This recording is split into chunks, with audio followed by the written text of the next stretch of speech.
Okay, this little project I'm going to show how and why I burnish eyeballs in my animals. You can do it in your human figures also. Very often the eyeballs in the human figures aren't quite big enough to do it very much, but it's an effective thing to do there also. I've been playing around with a little bunny. He's going to have an old time helmet on. His lop ears are coming out through the hole there in the helmet. And it's from my bunny holding the carrot rough out. I just changed it up a little bit. And this particular one is going to be standing on a cheese head. I guess you can all figure that out where I'm going with that. So anyway, I'm working on a couple different versions of this for a project that I have coming up down the road. So this is another bunny with a football, and his ears also are coming out through the helmet. This old-fashioned leather type helmet. And I just want to show how I carve real quick if I can. And my seat just rolled away from me. I'm going to end up sitting on the floor here. That wouldn't be good. So I will just carve an eyeball real quick here how I do it. Get my glove on. I set the eye in with my 16-3 V-tool. See if I can get this on camera here. It's usually how I set it up.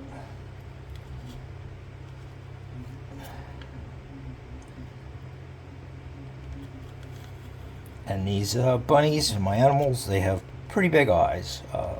Adds a lot to the look. So I get my eyeball started that way. Usually gets me deep pretty quick. And then I come back in with my knife, my detail knife. And I pretty much make a stab cut. And my point of this isn't really to show you how I carve an eyeball on a bunny, but more what I do to burnish them and why. And we'll get to that in a minute. So then I'm going to come back and with my knife, just round that eyeball off.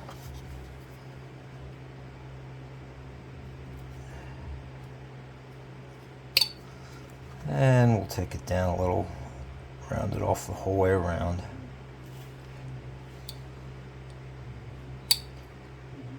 Hopefully I'm still on camera a little.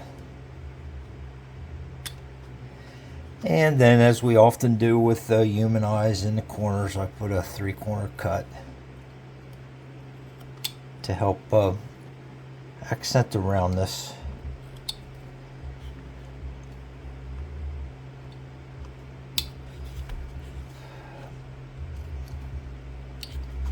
That up a little better for you.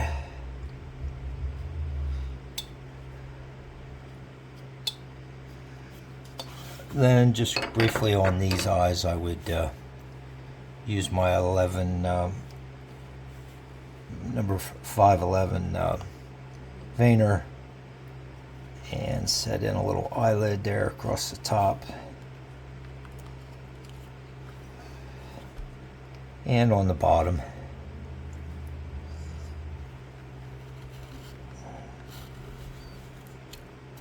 And that's just real quick what we want. Now, the point of this video for me is to show you how and why I burnish the eyes. And we're about ready to do that on this eye. I won't bore you with another eye carving, but we'll burnish this one. The reason I burnish them, I think I got this from the realistic animal carvers. They burnish their eyes a lot. It helps, makes them easier to paint, and it helps create a gloss underneath the eye as you're painting them. A lot of the realistic carvers will turn their burning tool when they're on the side, and they'll burn them kind of black.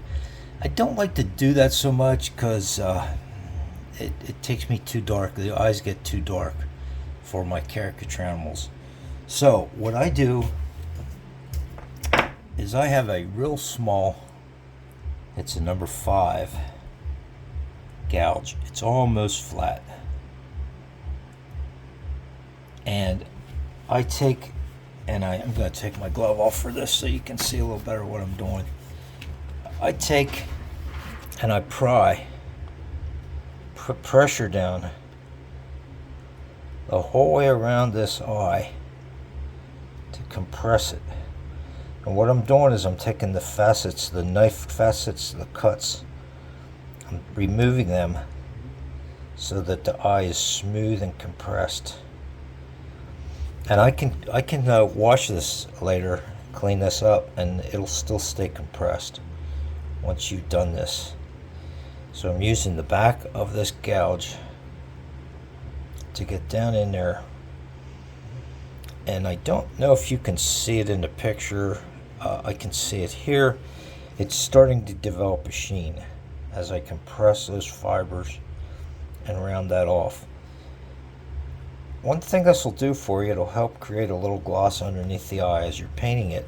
And it'll also, I wished I'd had it handy here, the real little fine brush that I use to paint the eyeballs just has a matter of a couple little hairs on it. And if you have the knife facets, the knife cuts in that eyeball, that little bitty paintbrush is going to want to follow the cuts of the wood. And in this case, I don't want that. So when I round this thing up, burnish it good, that little paintbrush will go where I want it to go instead of following the facets of the wood. So I got that thing burnished pretty good. I hope you can see it a little bit, and that's that. That'll make your painting a lot easier, shine the eye up a little. And I do this on all my carvings. If I'm doing a little Santa or a little human figure that has real small eyes, I don't bother with it. Well, you can't hardly get a tool in there. Yeah, as I think of it, another thing you can do to burnish them, I have a heavy knife here. It has a thick back. That's the cutting edge, that's the back of the knife. You can actually make sure you don't get your finger up on the cutting edge, but you can actually use that, the back of a thick knife, prying down on it.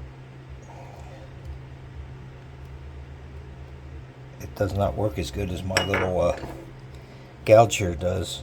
I've also used dockyards, the back of a little dockyard gouge or a V-tool. Works pretty good. You just want to make sure you don't put too much pressure on that dockyard or you might bust it. So anyway, I hope that helps some of you.